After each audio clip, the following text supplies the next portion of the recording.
Leviticus 14. The Lord said to Moses, "These are the regulations for any diseased person at the time of their ceremonial cleansing when they are brought to the priest. The priest is to go outside the camp and examine them. If they had been healed of their defiling skin disease, the priest shall order the 2 live clean birds and some cedar wood, scarlet yarn, and hyssop be brought for the person to be cleansed. Then the priest shall order that one of the birds be killed over fresh water in a clay pot. He is then to take the live bird and dip it together with the cedar wood, the scarlet yarn, and the hyssop into the blood of the bird that was killed over the fresh water.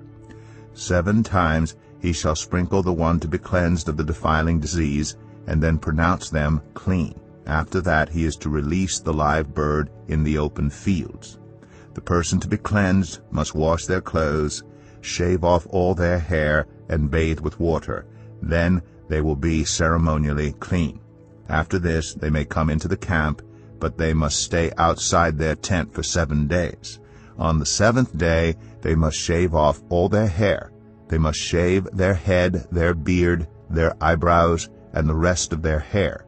They must wash their clothes and bathe themselves with water, and they will be clean.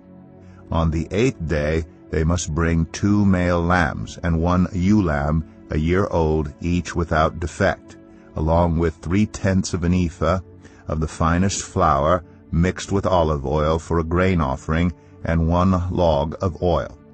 The priest who pronounces them clean shall present both the one to be cleansed and their offerings before the Lord at the entrance to the tent of meeting. Then the priest is to take 1 of the male lambs and offer it as a guilt offering, along with the log of oil. He shall wave them before the Lord as a wave offering.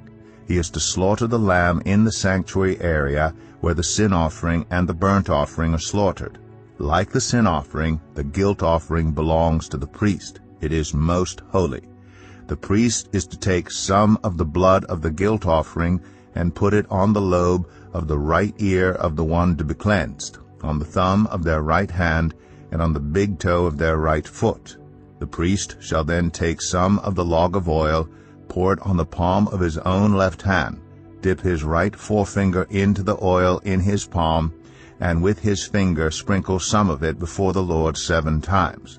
The priest is to put some of the oil remaining in his palm on the lobe of the right ear of the one to be cleansed, on the thumb of their right hand, and on the big toe of their right foot, on top of the blood of the guilt offering.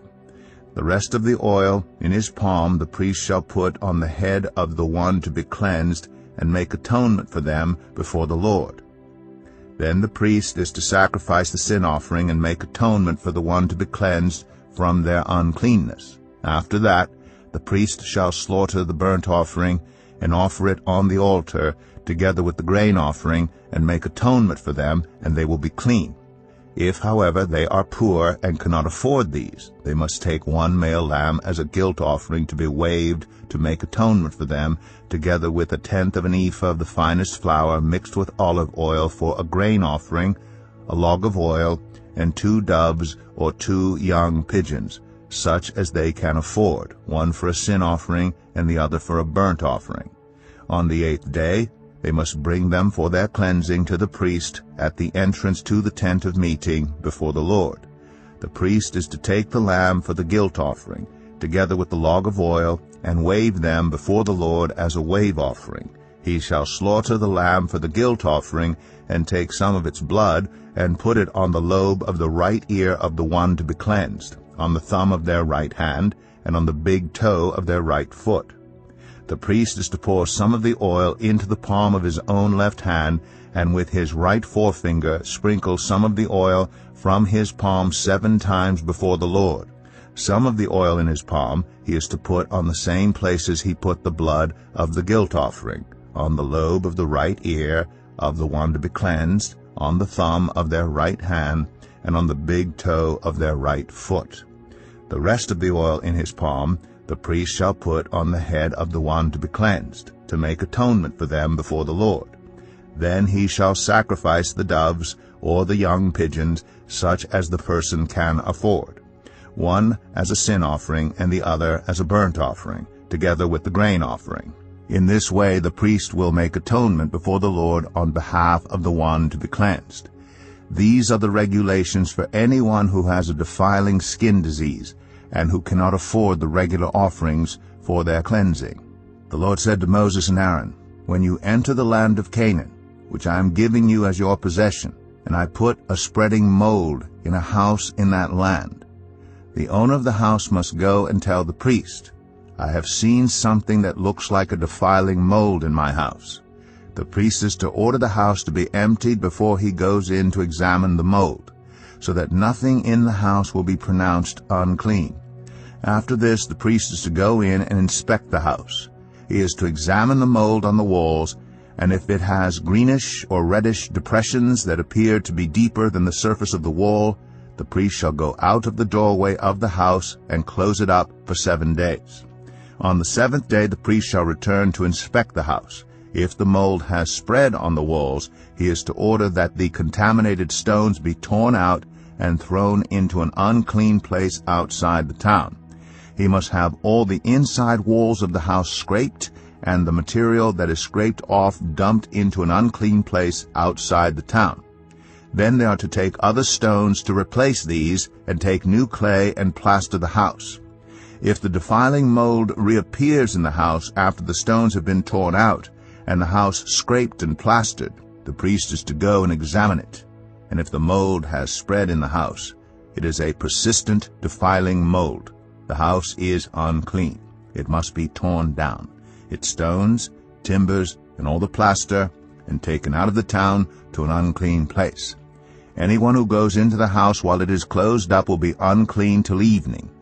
Anyone who sleeps or eats in the house must wash their clothes.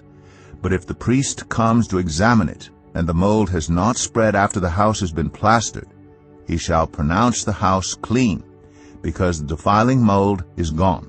To purify the house, he is to take 2 birds and some cedar wood, scarlet yarn, and hyssop. He shall kill one of the birds over fresh water in a clay pot.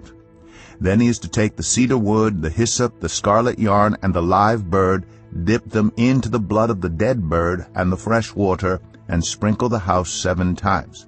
He shall purify the house with the bird's blood, the fresh water, the live bird, the cedar wood, the hyssop, and the scarlet yarn.